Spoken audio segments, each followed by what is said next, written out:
Good evening, Malaysia and followers from around the world.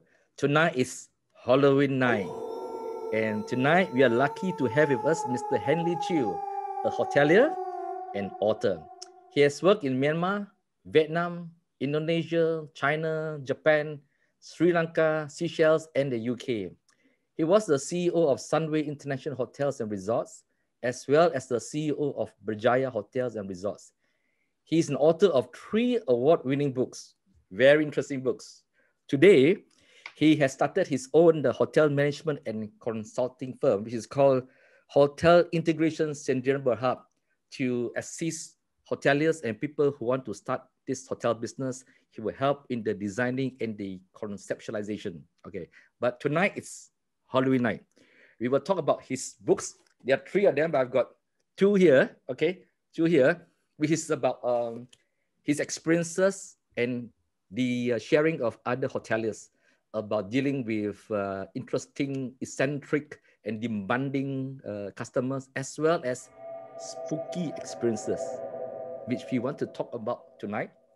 And we will ask him about his books, why he started these books, and what has he got to share, as well as we will ask him what are the experiences that he has gone through.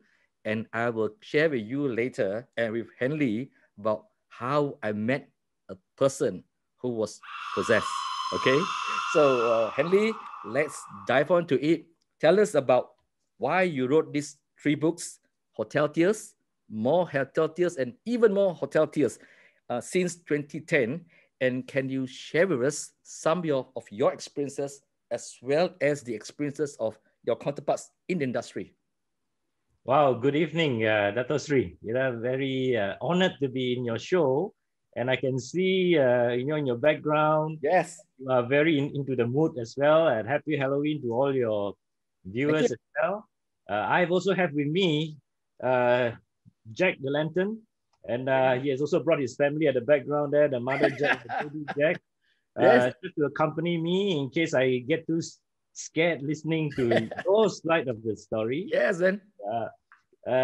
Firstly, thank you. And yes, I embarked on the writing the Hotel Tales, which was my first book, Hotel Tales in 2010. Little did I realize that this was going to be an award-winning book. In fact, in 2011, I won the Star Popular Book Award, the first prize in the fiction category. I'm not sure why they put in fiction because it is really non-fiction. These are all real stories. Yes. Yeah, these are all real stories. And then I moved on. Was very encouraged to win that award in 2011. And 2013, I wrote a second book called More Hotel Tales. And this book won a second prize in the same book awards in 2014. And after that, things got really busy, didn't have time to compile more books. But last year, I published a third book called Even More Hotel Tales. This book was also nominated for the book awards this year. But unfortunately, because of the MCO, there was no book awards this year. So I'm not sure if next year we are going to see this. Now, the reason why I started this series of books was because as a hotelier, just like yourself, Dato Sri, you meet so many people. Yeah. Hoteliers meet many people too. All kinds of guests that walk in and out of the hotel. And when we sit among hoteliers, there's always so much story to tell, especially over a teh tarik. So much stories to tell. And one day I was thinking, why don't I compile all these stories into a book? I started by wanting to put my own stories into the book, but then I thought, how many stories can one person possibly have? So I thought maybe it's a good idea to share hotelier stories. So you don't even find one single story of mine in all my 3 books. All right. So this is all a collection of hoteliers' stories. And I probably want to reserve my story in my last book, if that ever happens. Yeah. Now, to answer your question about spooky tales, I'm not a good storyteller. Some people are just born very natural. When they tell ghost story, everybody sits up. I'm not a very good ghost storyteller. And in my books, I do feature a few stories, actually not so much in book 1 and 2, but there were many requests for these spooky stories, because I think spooky stories sell. People like to hear spooky stories. So I was encouraged. So in my third book, I did put five stories, spooky stories into these books. They were titled Pinched. I think you can guess, you know, somebody waked up, saw themselves being pinched all over the place. There was another story I remember called Little Jumper. This guest experienced a little boy jumping on her bed every night. Third one was doorbell. There was, this is quite common, the ting tong on the doorbells when there's nobody there. And a few others that I can recall. But my stories will make you sit up and read more carefully, but it will not make you lose sleep. Okay? It is not so scary that it's going to make you lose sleep. So in your case, have you personally, okay, not your other hoteliers who have contributed to your book, have you personally encountered or have experienced any unusual situation or guests complaining to you, look, I think my room is haunted? Have you ever experienced that? Oh, yes, definitely. I have experienced that. In fact, it is a very common thing. Every hotelier who has worked long enough in the hotel environment would definitely have this kind of, have faced this kind of complaints. You know, to witness a dead body in a room, to see a guest wanting to commit suicide, slashing their wrist. I mean, these are very common. Serious fightings resulting to nearly attempted murder cases. And of course, like when you mentioned, spiritual encounters, these are very, very common for a typical hotelier. Most of the time, I'm sorry to disappoint you, they are not real. Okay. Most of the time. And the common ones, I tell you, the common ones are this. Common ones are guests experiencing the TV turn on and off, on and off. I'll tell you why, what happened there. The second one really is, it happens to a lot of ladies anyway. Hear strange noise in the bathroom. Okay. And another very common one people see is writings on the bathroom mirror. When they brush up and wash their face with the steam all over the mirror, they do see writings on the mirror. And the fourth one that is very common, and I've come across many times people mentioning, is they wake up on the floor. They slept on the bed and wake up on the floor.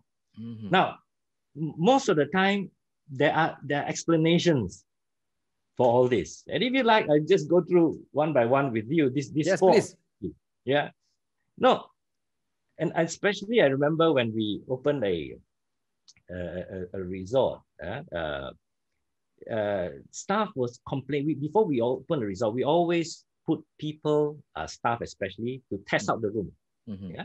So there was this particular resort where in the morning, everyone's face was quite pale because they experienced strange things, like what I mentioned, TV being turned on and off. So we later realized that it was because of the remote control used by the next room. I see. So if the remote control is not properly adjusted to hotel mode, that means it can travel very far. So your next door neighbor who turns on and off the TV will actually affect your room. So actually that is a very, very simple explanation. Yeah. Noise in the bathroom. Let me tell you, this is another very common one, especially for ladies. Yeah? You see, when you sleep at night, the only part that is really working, besides the aircon, of course, is the exhaust fan. Exhaust fan in the bathroom that sucks out air, hot air, right? And some of the exhaust fan does create some kind of noise. So ladies, being very sensitive, are always very afraid of noises like that. Writings on the mirror, I can teach you a simple trick, but hoteliers will hate me for it. Right? But I'll share it to you anyway, since this is Halloween. Yeah. You know, if you use a toothpaste, dry toothpaste, no water, write it on the wall, let it dry, wipe it off, write whatever you want on the mirror. Okay, so that's a little tip for you, but I'm sure hoteliers are not going to be very happy with you about it. Now wake up on the floor. Now this is very, very common. whenever we encounter somebody who said this to us, we would ask them, so did you have too much to drink yesterday? And they said, no, no. But when we check, yeah, with the bar downstairs, we can see what they did the last night. So it could be, I'm not saying that it is, it could be a little bit too much to drink, wake up on the floor. Very, very common that hoteliers experience.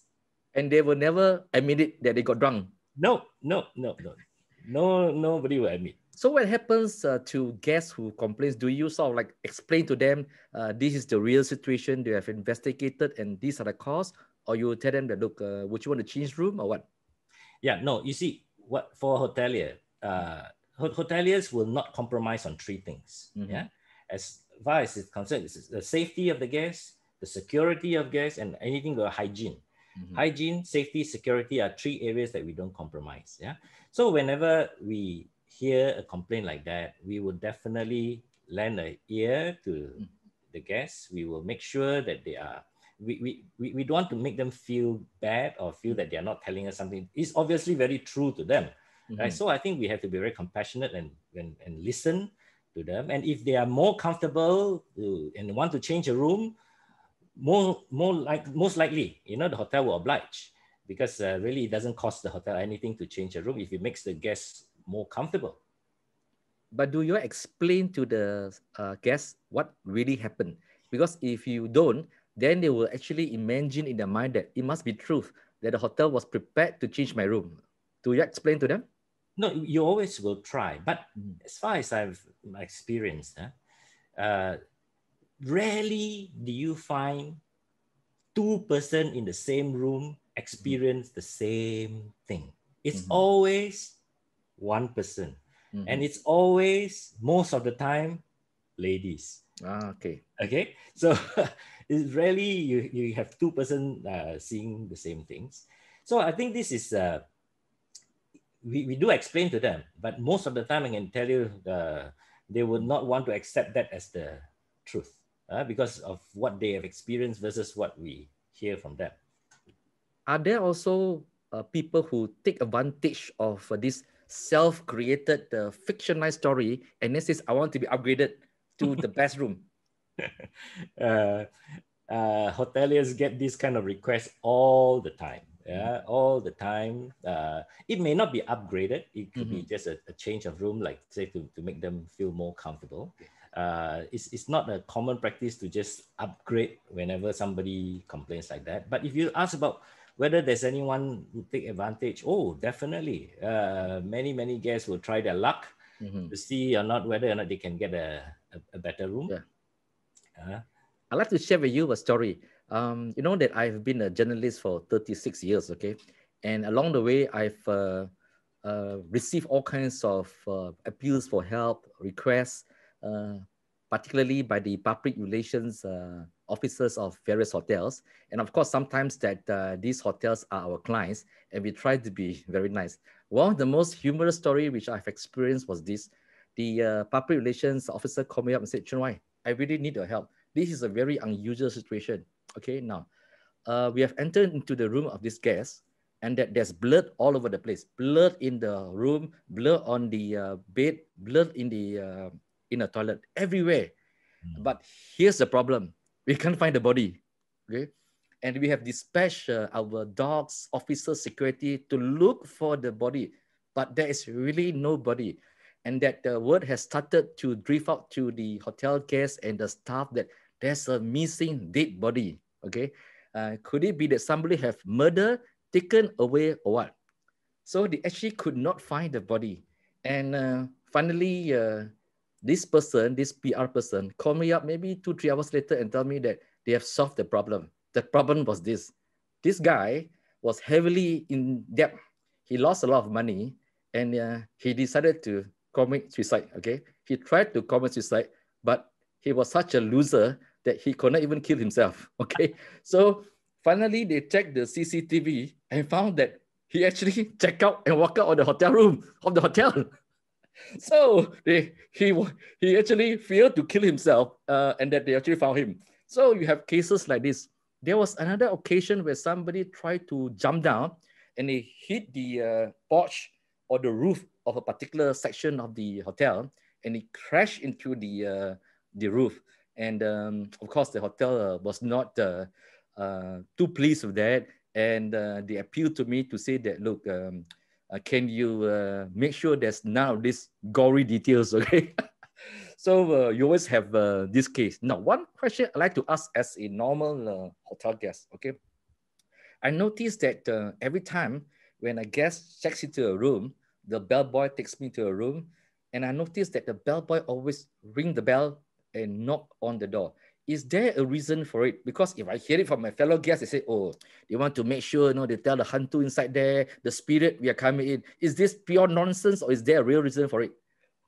That is a very good practice by all hoteliers. You see, hotels today, we rely a lot on technology. Yeah, we rely on technology to tell us, whether the room is vacant clean, or is it out of order, or it is in use.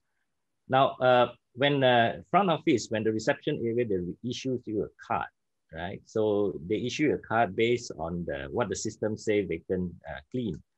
But sometimes mistakes do happen. There are human errors as well. Where, so it is always very good practice to ring the bell and say housekeeping or say front office before you come in order to avoid any embarrassing situation, just in case there was a guest in there. But I assure you, Dato Sri, it is not to halau the hantu to say that the new guest is coming in. No, it is not that. But it has been a good practice by all hotels, I think. Yes, I can relate to that because some years back, I was staying in a hotel in London, and that I was soundly asleep until at 2 o'clock in the morning, somebody knocked on my door and said that he was trying to check into the room, but I was sleeping in the room, and it was somebody that I know.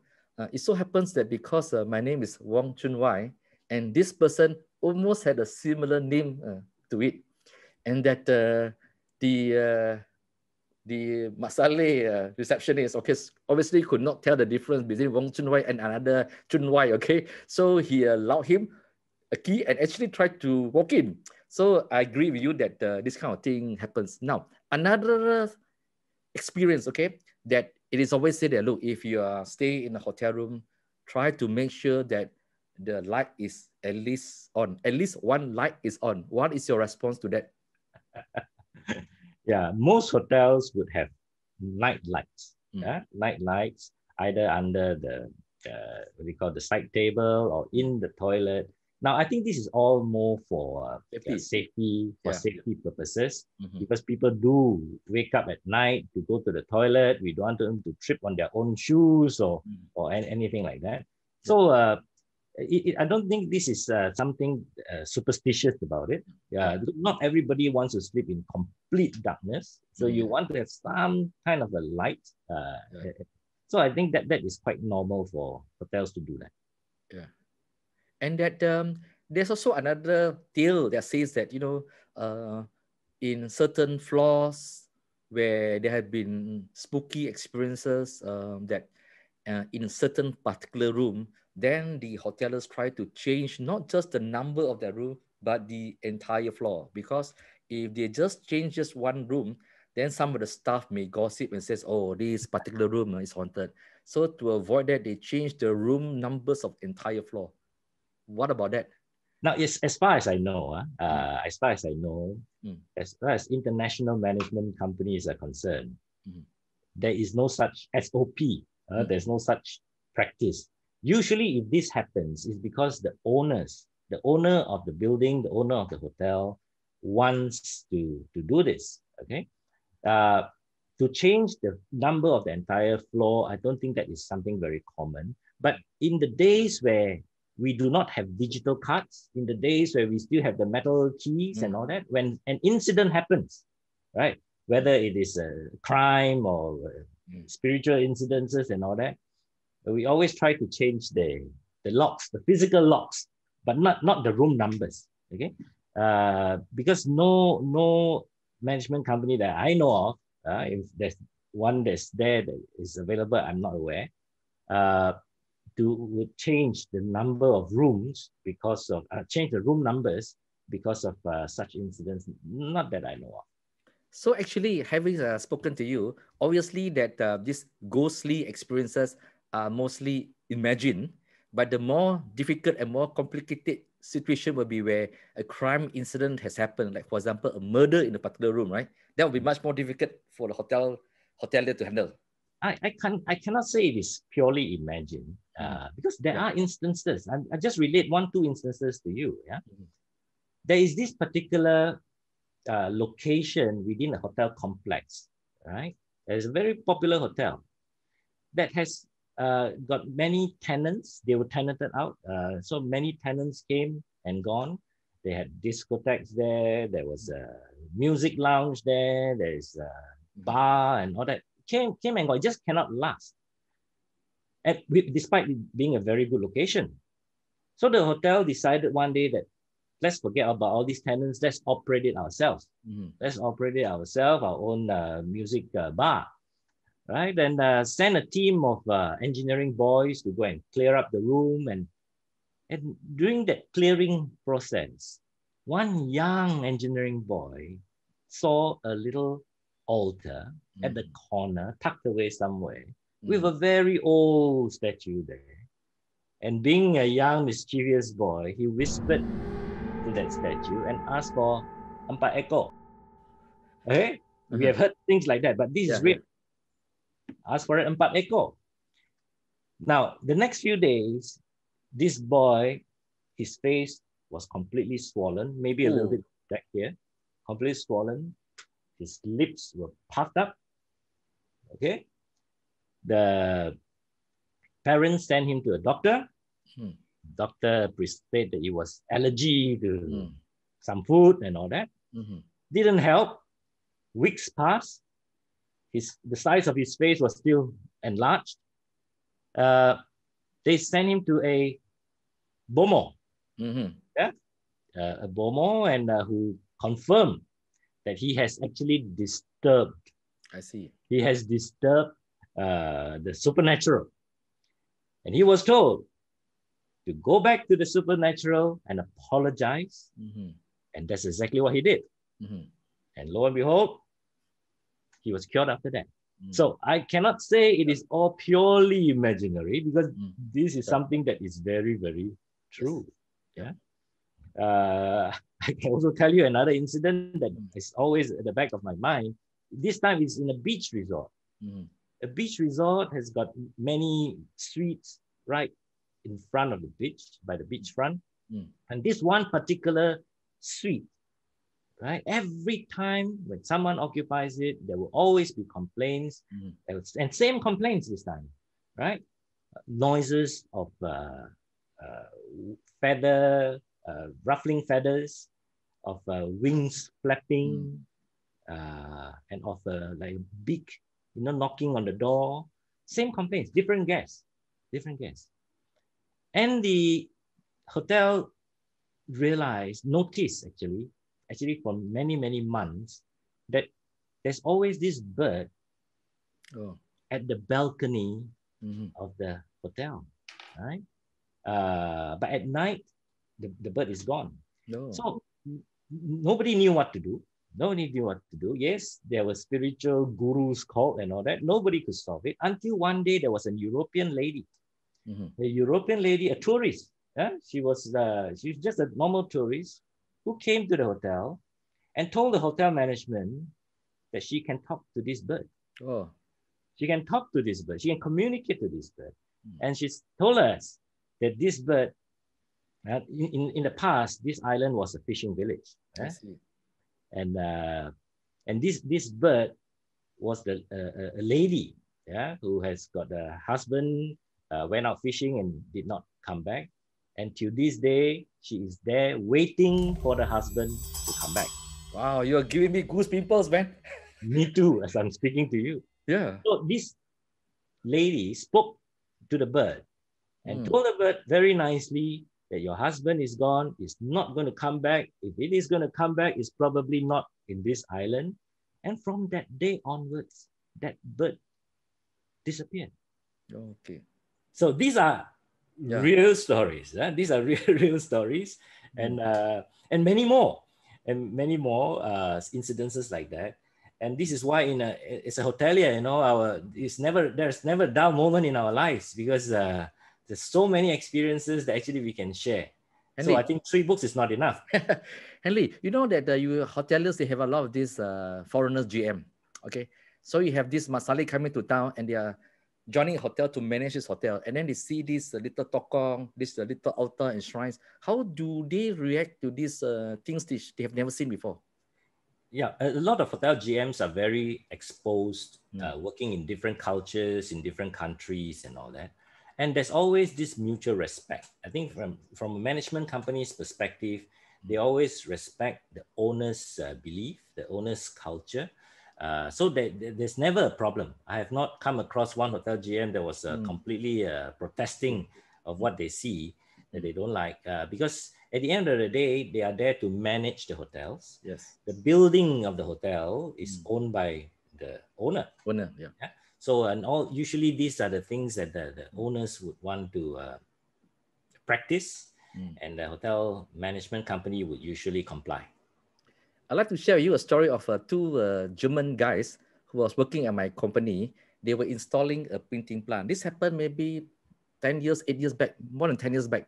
So they were installing this printing line. And you know that in printing line, it's not something that you install, pull up, and then it runs the next day. It takes a couple of years, at least a year, to put things together. They try, they test it out.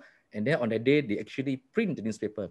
So these 2 German guys who came and joined the company to put this up. So I remember when they first came, they went into the canteen and they looked at the food. They said, "There's no way we can eat this kind of food." Okay. Then they slowly adjusted. They had bread and they had cakes. Then after that, they went to roti canai. And soon they were eating chap fan already, okay? They had already become natives. They were just eating chap fan, teh tarik like everybody else. So they were testing the running of the machines. All went well. So they had to keep on filing reports to their superior in Germany to tell them how things was like. So finally, on that big day, all the VIPs, all the big bosses was there. They pressed the button and the machine didn't work. It didn't work. So these 2 engineers, German guys, were really frustrated and really terrified. They have spent a year, okay? So finally, some Indian guy says that maybe perhaps that we need to slaughter a goat, okay? To appease some spirit. Since we had nothing to lose, okay? There was no explanation. The engineers were scrambling around. They could not tell the reason. Finally, goats had to be sacrificed. And eventually later, a small little shrine was built behind the building. Now, so when it was finally running, the printing was running, the newspaper was printed. So I sat down with these 2 German guys, and German guys told me, you know, after 1 year living in Malaysia and in Asia, I just cannot explain this. Okay, so now that we have slaughtered a goat, okay, how am I going to put in my report that it was the sacrifice of the goats that got the machine going? I will be sacked in Germany. So this is a real story, okay, of Angus printing. Now, I also want to share with you about the Halloween experience in Japan. Halloween is big thing in Shibuya, that famous crossing, you know, where millions of people cross each day, the busiest junction in the world. Okay, in that area in Shibuya, every year they have real fantastic Halloween being celebrated over there. So in 2018, I decided that I really need to experience this fantastic Halloween celebration. It started with my trip to nearby, there's this place they call the Suicide Forest. It's on the foothills of Mount Fuji. I decided that I really had to see this place and experience myself, because I've watched so many YouTube experiences of people walking inside there, and this is a really huge forest. It's really huge. There's no way they can actually seal up any particular exit in the forest, because anyone could just go in and commit suicide. Each year, there are 200 people who commit suicide there.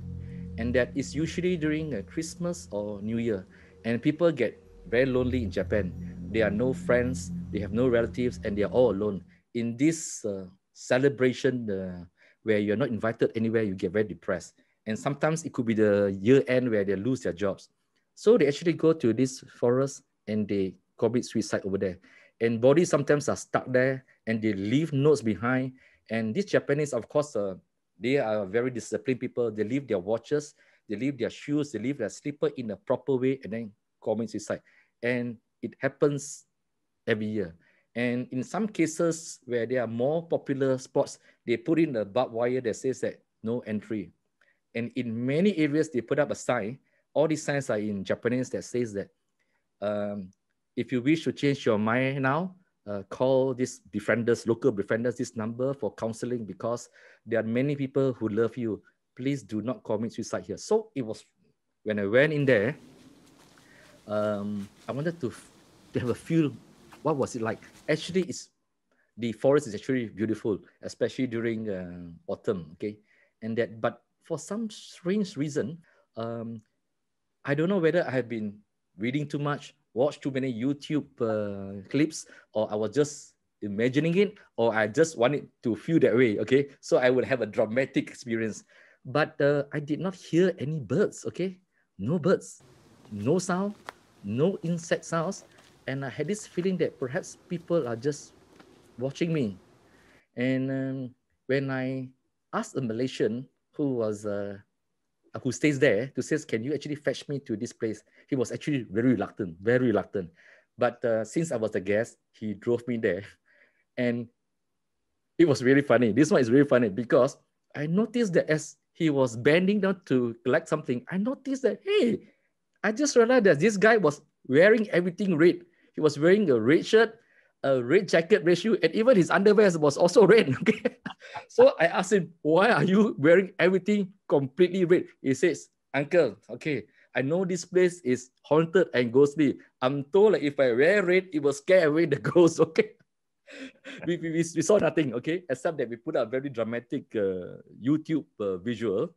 Okay, then subsequently the next day, it was already the celebration in Shibuya, big Halloween celebration, 3 nights berturut-turut, okay? People get drunk, people dress up as dinosaurs. And at that time, 2018, the famous movie was The Nun. Everybody was dressed up as nun, and a couple of guys dressed up as the Chinese ghost, you know, the jumping ghost. But it was truly a very interesting experience. I don't know whether they will celebrate it this year because of the COVID-19, but if there's any celebration you want to enjoy Halloween, Japan is the place to be in. Now, coming back to some other questions, tell us about difficult, eccentric, demanding guests. Well, now back to your story on the. We're still on ghosts, okay? on the what you call suicide forest, right? Okay. Oh, it's very interesting that people are very attracted to things like that. I think it is now a very famous tourist attraction. Yes. Yeah. Right. So it sounds eerie to me. I'm feeling a bit eerie when you tell me about all this. Yeah, with no birds, no insects, which is very uncommon for a jungle of that sort. So no, what I'm just saying is that it's so funny that people are so attracted to things like that. You know, to the supernatural. Yeah. Back to your question on difficult guests, demanding guests. I think we hoteliers have already accepted the fact that every guest is different. Every guest is demanding in different kinds of ways. And because we are providing a certain level of service, so we cannot expect that every guest can accept our kind of level of service. To some guests, a smile is a good service. It's good enough for them if the staff smiles. To some guests, you go out of your way to help them, and it's still never good enough. Yeah, but we find more and more guests are actually very cooperative if you can communicate with them. And if you talk to them and make them understand situations. And this is also one of the reasons why I wrote this book, Hotel Tales, is because it's to share with the non-hoteliers what goes behind the scenes of a hotel. The things that sometimes we do to delight one guest, to make a guest stay comfortable. The things that hoteliers do sometimes is really mind-boggling. I mean, on the front, you can see everything is being very calm and nice, and everybody is well-dressed and speaks well. But at the back end, at the backstage, it is a very, very different scenario. So difficult guests, there will be, there's always very, very difficult guests. And hotel being a hospitality spot, if you like, if there's any problem that a guest encounter outside, be it in the shopping mall or outside, they will always come back to the hotel and make that complaint because they know the hoteliers have to listen to them. In my books, there are some stories that actually relate to this. There was this, just tell you a little story about this angry American. And this story happened in Muria, in the French Polynesia, where this American in Muria was driving and he was complaining to the hotel that this is an unfair country, that he got stopped by the police for not wearing a seatbelt when he was driving, when locals are not wearing seatbelt. Right. So the hotels thought, what has that got to do with us? But never mind, we will listen to him, right? We will listen to his grievance. So sat him down, talk to him, explain that, it is for your own safety and all. Later, only to find out that this American is not the hotel's guest. Right. She was staying in a small hotel down the road. But again, you see, hotel is always the place for people to air their complaints because they know hoteliers will listen to them. And usually when we have situations like complaints and all, if it warrants a police report, the hotels will usually accompany the guest to the nearest police station and file a report. But whenever we suggest this, most of the time, the guests will think that it's not a big deal. Yeah, and that's how we usually would handle such guests.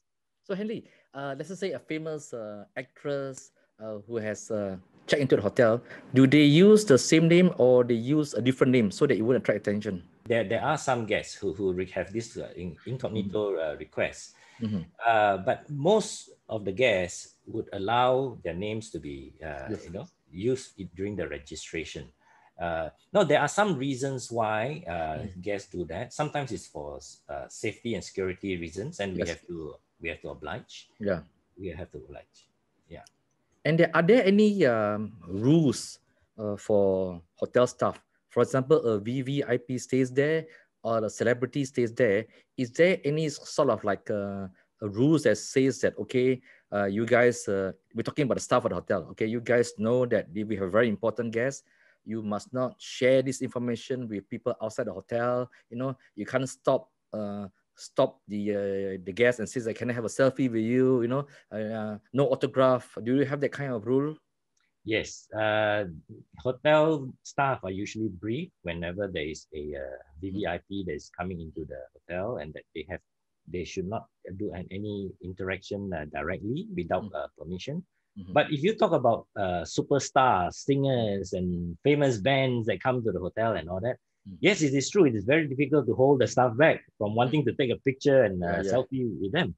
Yeah. Usually for cases like that, what we do is we request the superstar to have a private session with the guests, right? And most of the time they will oblige. We'll do a small tea party in a small function room. We invite some of the guests who is off duty, come and take picture, have a autograph and sessions with them. So these are the little benefits, if you like, of being a hotelier, that we get to see some of these people.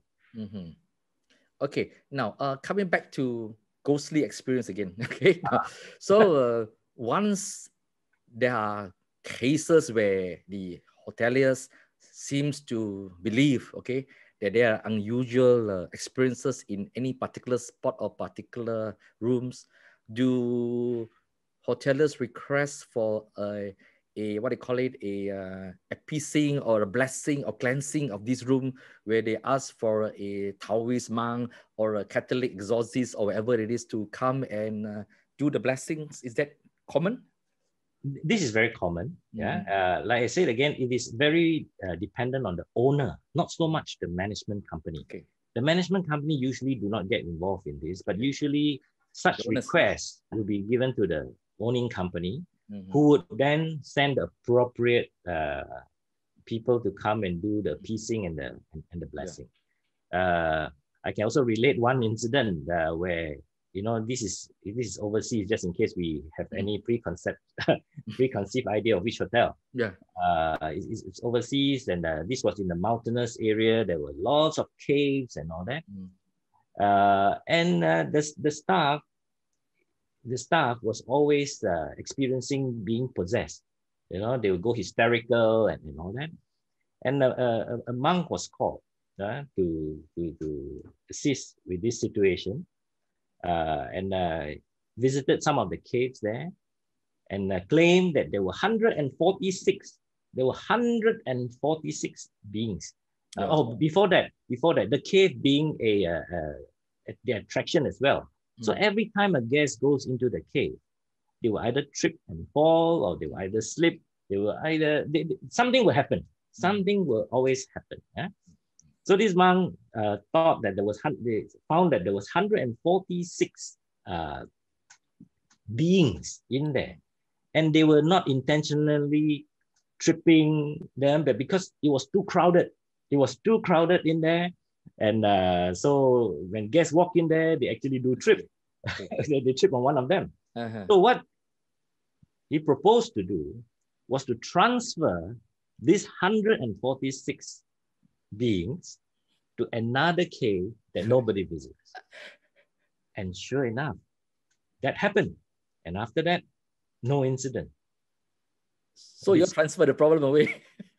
Transferring the problem, yeah. Okay, I want to share with you a story which I've encountered myself. This one again happened some years back. I remember it very clearly. It was already around midnight, coming to 1 a.m. I was working in my library, and then I had a call from a very close family member.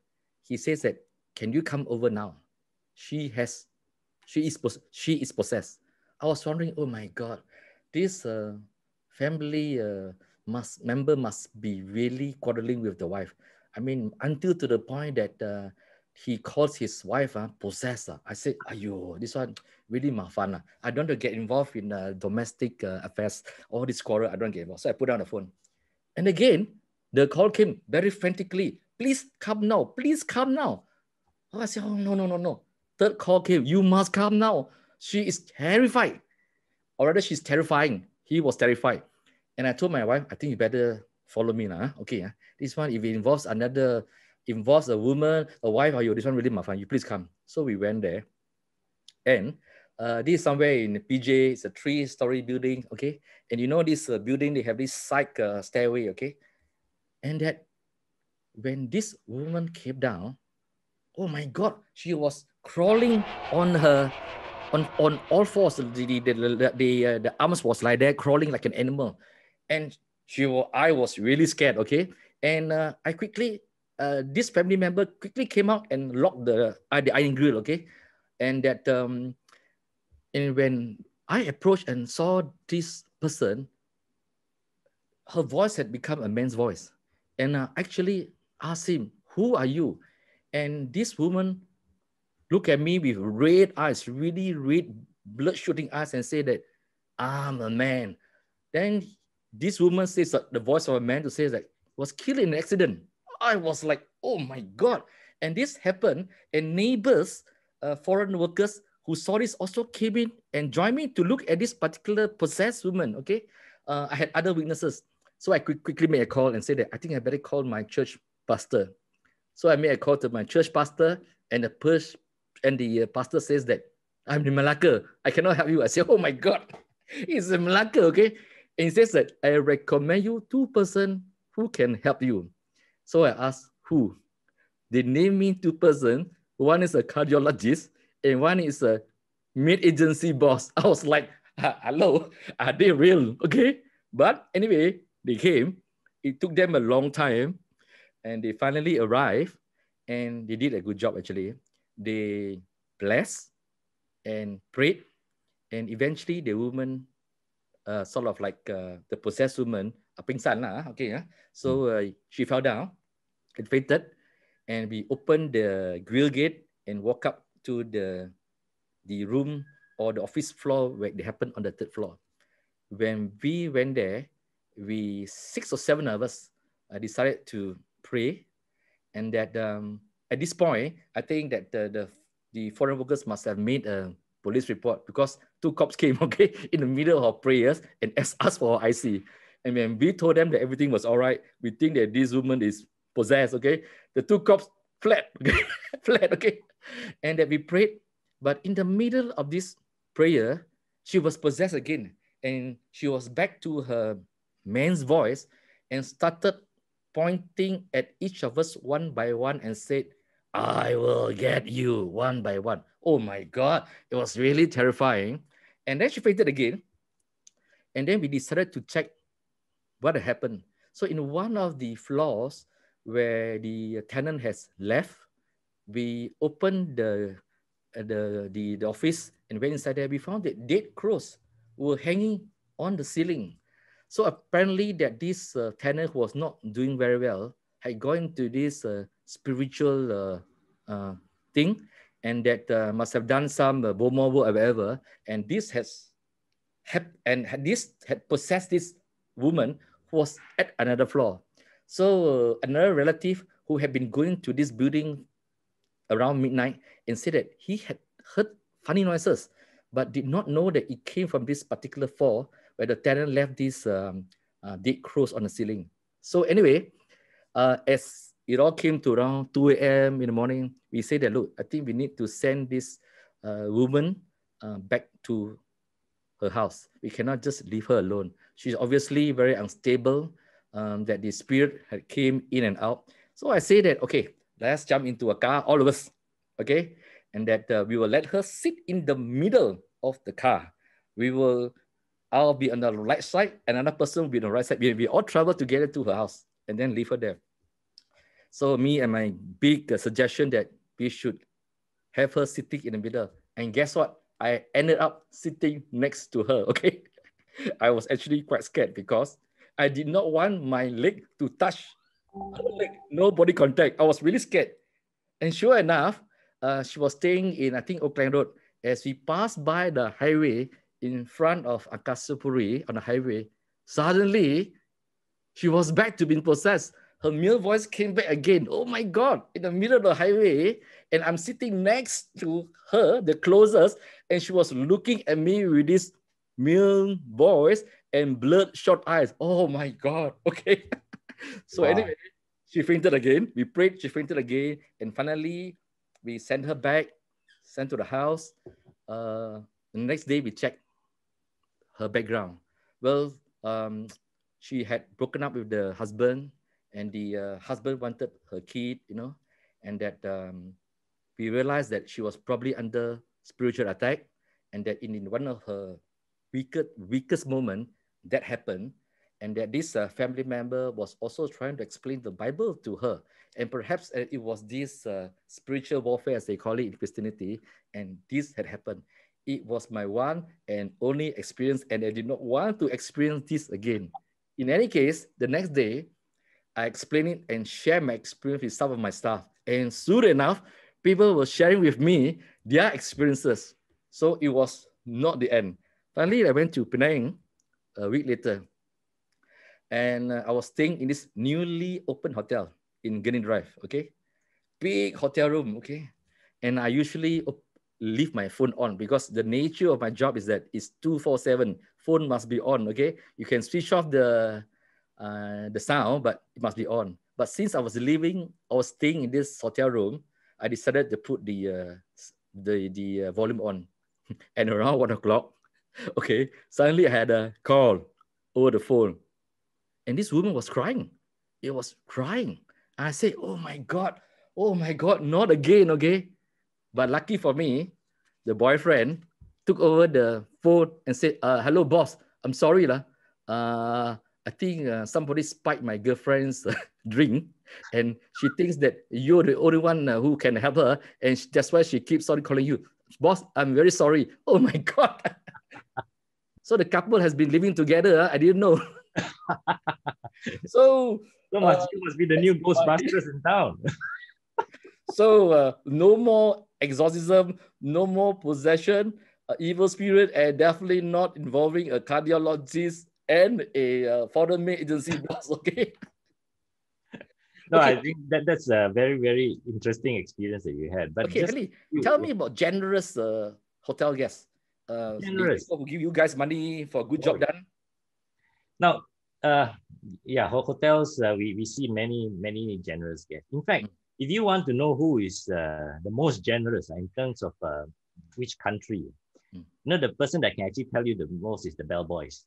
Okay, all right. They are the ones who know who are the tippers, who are the non-tippers. Okay, Mm-hmm. and I always remember, the an incident where when you have a busloads of Americans coming, Mm-hmm. the bellboys will always be there to queue to carry their bags because Americans actually tip quite well. Yeah. And you have a busload of Australians coming, you cannot find a single bellboy. Okay, they're all gone, and they know because from Okay. the travel agencies and all that. Because Okay. Australians are not known to be heavy tippers. Okay. Right. So that's one. But if you talk about very generous guests, yeah, in my book there are a few stories like that Mm-hmm. where people, guests are really, really generous. But there was this one story that I want to write. I actually trying to track down this person. It actually happened in London. This is a real story Mm-hmm. of this uh, hotel that was handling this very, very difficult Middle Eastern guest. It's from Mm-hmm. one of the uh, high net worth family. It was so difficult that no bellboys, no bellmen wants to handle them except for this one guy. And throughout his stay, he was the only guy who served him and was waiting on him. And when he departed, when this guest departed, he left him with a Rolls Royce. Wow. His Rolls Royce that he was Wow. using while he was in London, and this was a real story. Wow. Now, so you see, never underestimate the difficult guest because you do not know what you get in return. Yeah, but yeah, this will be a great story for my book. Henley, okay, one final question. This is a classic case of watching too many movies lah. Okay, so we often hear about people who take their girlfriends or their mistresses into the hotels. Okay, and then this housewife or the wife who has been tipped off that the cheating husband is in the room. Okay, so together with their fellow Tai Tai, they storm into the room and then demand the husband to come out and they slap the cheating mistress. Do this case happen in a sense that what do you call it, guests able to just go up like that, or I mean we can't stop these people from going up? How do you guys handle this situation? These are not the dramas that you watch. These are actually very, very real stories. And hotels have always experienced this. I have got one story like this in my book. The title is called "I'm His Wife." Okay. Okay. Yeah, this lady came to the hotel demanding that he was a wife. Any guest can demand anything. Yes. But our relationship is really with our guests. Mm-hmm. Yeah. So if somebody downstairs claimed that he's his wife, we would definitely have to call the room to say that there's this lady who claims is your wife. Would you want her to enter and all that? So there's this instance in this book, the story in this book. Yes, there was another lady, not a being, a lady now in the room with him. So he scrambled. The hotel actually helped him to move the lady to another room. Rightly, wrongly, but that's the guest. Yeah? Okay. And this guest ended up to be the most loyal guest to this hotel. Wow. For helping him. I'm not saying the hoteliers should always do that. Yeah. I'm not condoning this, but yeah, but what I'm saying is we cannot simply allow any guest who claim to be who they are to go into the room without the permission of the guest who is actually paying us. In any case, now most hotels do not allow you to enter into the lift or go to any rooms unless you have an access card. Right. That's an additional security feature. Yeah. Okay. One final question for you, Hanley, for spending so much time with us. I appreciate it really. Okay. Actually, two questions now. Okay. One is that are you going to write the fourth book and share with us your experiences? Second question, that's really, really last question, is that what is your advice to people who wants to join the hotel industry? Because it takes away a lot of your time. During festivals, you are actually working. And then, of course, there's this night shift if you're on the front desk. And of course, that when you look at the stories of GMs, they are transferred around the world. And even in your case, we have worked overseas in so many countries. How do you sort of like handle your spouses, your girlfriend, your family members, for those people who want to join the industry? So 2 questions. One is whether you're writing the 4th book, and we wrap it up with your advice to people who want to join this glamorous hotel industry. All right. Thank you, Dr. Sri. At this, when I first wrote the first book, Hotel Tales, it was a very, very difficult journey because nobody knew what I was trying to do. I have no sample to show. So it was very difficult going one by one, explaining what I want to do. So that was difficult. Second book was a lot easier because I've got the first book to show that this is going to be exactly how it is like and all that. So it was easier to collect stories. Third book was even easier. Yeah. Third book, even more Hotel Tales, was even easier. Now I do not have to look for stories. In fact, stories come to me, okay, for the 4th book. But I do have one problem. And I want to throw this challenge to your viewers, okay? And my problem is to find the appropriate title for this book.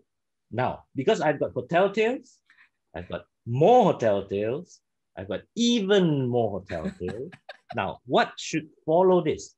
Now, if your viewers can come up with a suggestion, post it on your Instagram or your Facebook, yeah, I will be happy to acknowledge them if I were to adopt the name, and I will be happy to give them 10 books when it is next published, okay, with their name in there, yeah, for contributing to the name. Because that 4th title, I've been struggling. What should I call that? So that's to answer your question. Yes, I have many, many stories now. I've got people contributing stories even without me asking. So that's great. Very good, because people want the story to be heard and to be shared, actually, to be shared. So second question on advice. Now, if I were to wind back the clock, I would never do anything else but to be a hotelier. I think it is so enriching. It is an experience to meet a lot of people across cultures. It is, and I want to assure you, it is not all about ghosts. Tonight is special because it is Halloween, and I definitely do not want to be known as a ghost storyteller. Okay, because I'm not very good at telling ghost stories. But the hotel has its rewards. But you have to have that passion to serve people, to love people, to want to delight people. Because there are, as you correctly say, there are very, very difficult guests out there. There are very, very challenging situations. Hoteliers, yes, we work odd hours. We go holidays when nobody goes on holiday, because that's where the hotel is experiencing low period, right? So during school holidays, hoteliers are at work because that's the peak period. So we work almost opposite of everyone else's time. So my advice for the young ones who want to come into this industry, I would say, please go for it. You will never experience a dull moment, okay, once you enter this industry. Thank you. Of course, very understanding spouses. And very understanding spouses, of course. Or else you get a hair-raising experience from them. So thank you, Hanley. It's really been a very enjoyable discussion with you. I think that this is the most enjoyable talk that I ever had. And that we could go on and on talking about the hotel experience, ghostly experience, difficult customers, and that kind of thing. It's really amazing because we have been hotel guests at one time or another. So thank you, Hanley.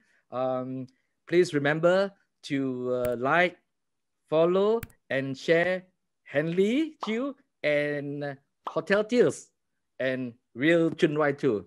Thank you so much, Hanley, and have a happy Halloween. Drive safely, stay safe, and when you're driving, don't look behind. Good night. Thank you, Chunwai. Thank you very much. Happy Halloween, everyone. Thank you. Bye.